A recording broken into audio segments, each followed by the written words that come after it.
Hi guys, today we would like to introduce electrophoresis. It is a scientific laboratory technique that is used to separate DNA, RNA, or protein molecules. It's a simple, sensitive, and essential tool for molecular separation and chemical analysis in clinical and research laboratories. The phenomenon of electrophoresis was first observed in 1807 by Russian professors at Moscow University. They noticed clay particles migrated in water subjected to a continuous electric field. In 1937, Tiselius in Sweden improved the electrophoresis instrument and created the Tiselius electrophoresis instrument. He won the Nobel Prize in Chemistry in 1948 for his research on electrophoresis and absorption analysis, especially for his discoveries concerning the complex nature of the serum proteins.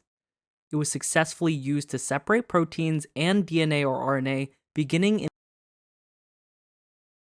electrophoresis is a method of separation wherein charged particles migrate in different speeds in an applied electric field.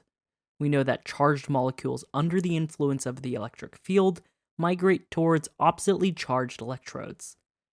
Those molecules with a positive charge move towards the cathode, and negative molecules move towards the anode. So the migration is due to the charge on the molecules and applied the electrodes. No electrodes, no migration. When the electricity is applied from B, we see these molecules start moving to their respective electrodes. The sample under test is placed at one end of the well near one of the electrodes. Sometimes we put the sample close to the negative. The sample, NDA, RNA, or protein, will migrate follow the electric field. The movement of sample is influenced by the molecular weight of the molecule. Based on the nature of the supporting medium, it is one of the following types. 1. Agarose gel electrophoresis. Agarose gel electrophoresis is a method for separating and analyzing biomolecules.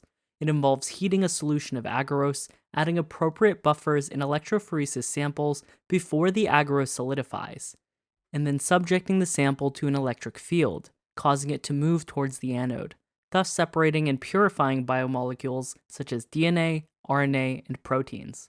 Agarose gel electrophoresis is a simple, fast, low-cost, and efficient technique for biological analysis. 2 is polyacrylamide gel electrophoresis, or PAGE. PAGE uses polyacrylamide gel as a separation medium for separating and purifying proteins into different protein bands, allowing proteins to be separated and purified according to their size, charge, and shape differences. In this process, the pore size of the polyacrylamide gel can be controlled. So the pore size can be adjusted by changing the gel concentration and ratio to separate proteins of different sizes. Compared to agarose gel electrophoresis, PAGE has higher resolution and sensitivity and can separate proteins with very similar molecular weights. 3 is cellulose acetate electrophoresis. It involves heating a solution of cellulose acetate with a buffer and adding the electrophoresis sample before it cools and solidifies. Then, under the influence of an electric field, the sample moves towards the anode, separating and purifying proteins and other biomolecules. During electrophoresis, molecules with different sizes, charges, and lengths move at different speeds in the cellulose acetate gel, resulting in separation with characteristics such as molecular weight or size distribution. Cellulose acetate electrophoresis is a simple, fast, and low-cost analytical technique. 4 is capillary electrophoresis.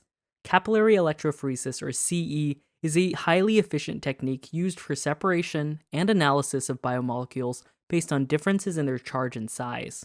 CE works by applying an electric field to a small capillary, which separates molecules in the sample based on their size and charge. The advantages of CE include high separation speed, high resolution, high sensitivity, low sample volume requirements, and automation. It can be applied to various types of molecules, including proteins, nucleic acids, sugars, drugs, and organic molecules.